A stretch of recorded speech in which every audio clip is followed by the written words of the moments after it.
চলতি অর্থবছরের বার্ষিক উন্নয়ন কর্মসূচি এডিপি বাস্তবায়ন হয়েছে লক্ষ্যমাত্রার প্রায় অর্ধেক। অর্থবছরের 10 মাসে এডিপি বাস্তবায়ন হয়েছে মাত্র 49.26%, যা গেল বছর একই সময়ের চেয়েও কম। সম্পদের ঘাটতি এবং সক্ষমতার অভাব সহ নানা কারণে এডিপি বাস্তবায়ন কম বলে মনে করে সরকার পরিকল্পনা বিভাগ।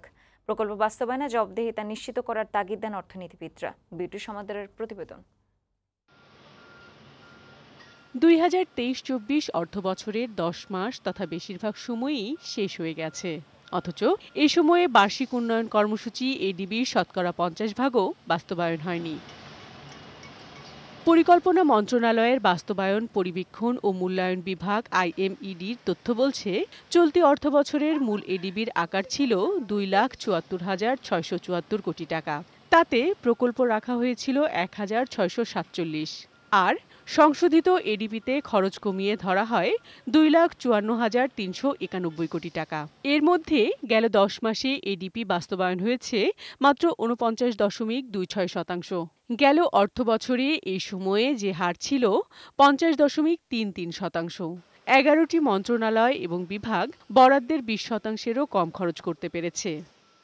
বছর শেষ হয়ে গেলেও এডিবি বাস্তবায়নের লক্ষ্য অর্জন না হওয়ার জন্য অর্থের অভাব, বৈদেশিক ঋণ ছাড়ে বিলম্ব, সময়মতো ভূমি অধিগ্রহণ না হওয়া ও প্রকল্প সংশ্লিষ্টদের সক্ষমতার অভাবকেই মূল কারণ বলছে সরকারের পরিকল্পনা বিভাগ। নানান কারণে আসলে এগুলো দেরি হয়ে থাকে। তবে ভবিষ্যতে এই বাস্তবায়ন হার বাড়ানোর জন্য বেশ কিছু উদ্যোগ নেওয়া হয়েছে, যেমন 50 কোটি টাকার উপরে হলেই যেন ফিজিবিলিটি স্টাডি করা হয়, তাহলে আপনার মেয়াদকাল আসলে কত অর্থ লাগবে বা মেয়াদকাল কত লাগবে সেই বিষয়টা কিন্তু সুস্পষ্ট হয়ে যাবে। সময়মতো এডিবি বাস্তবায়ন না হওয়াকে অর্থনীতির দুষ্টচক্র উল্লেখ করে এই অর্থনীতিবিদ বলছেন, সাশ্রয়ীভাবে সময়মতো প্রকল্পের কাজ শেষ করতে দরকার সুশাসন ও জবাবদিহিতা। দ্রুত বাস্তবায়ন না হলে প্রজেক্টের কস্ট বাড়ে, প্রজেক্টের কস্ট বাড়লে ঋণের দায়ভার বাড়ে। এটা একটা দুষ্টচক্র সৃষ্টি করছে অর্থনীতিতে।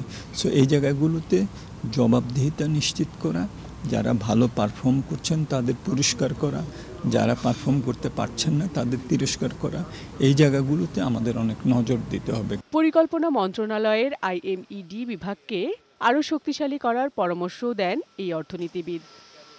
বিউটি সমাদ্দার, বৈশাখী সংবাদ, ঢাকা।